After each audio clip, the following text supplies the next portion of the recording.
Supreme കോടതി വിധി വന്ന ശേഷവും 6 മാസത്തോളമായിട്ടും കഴിഞ്ഞ ഫെബ്രുവരി 9-ാം തീയതിയാണ് സുപ്രീം കോടതി വിധി വന്നത്. ഇപ്പോൾ ജൂലൈ 9-ാം തീയതിയായി. ഇതുവരെയുള്ള അപ്ഡേറ്റ് അനുസരിച്ച് UGC ഇപ്പോഴും കടുത്ത നിലപാടെടുത്തിരിക്കുകയാണ്. UGC അംഗീകാരം അണ്ണാമലയ്ക്കും ഭാരതിയാറിനും കേസിലെ കക്ഷിയായിരിക്കുന്ന സർവകലാശാലകൾക്ക് നൽകില്ല എന്ന രീതിയിലാണ് ഇപ്പോഴും UGCയുടെ നിലപാട്. നിരവധി കാരണങ്ങളുണ്ട്.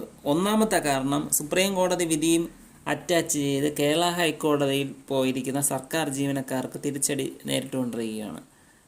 അവർ ഹൈക്കോടതിയിൽ കേസ് കൊടുത്തിട്ട് ആ കേസ് നീട്ടി കൊണ്ടുപോവുകയാണ്. UGC റിപ്പോർട്ട് കൊടുക്കുന്നില്ല. അടുത്ത രണ്ടാമത്തെ കാരണമായിട്ട് പറയാനുള്ളത്, 2026 ജൂൺ 24-ാം തീയതി UGC വിവരാവകാശ പ്രകാരം പുതിയ റിപ്പോർട്ട് തന്നിട്ടുണ്ട്. അതിൽ പറഞ്ഞിരിക്കുന്നത് അണ്ണാമല യൂണിവേഴ്സിറ്റിക്കും ഭാരതിയാർ യൂണിവേഴ്സിറ്റിക്കും മറ്റ് യൂണിവേഴ്സിറ്റികൾക്കും UGC അനുമതി നൽകിയിട്ടില്ലെന്നാണ്.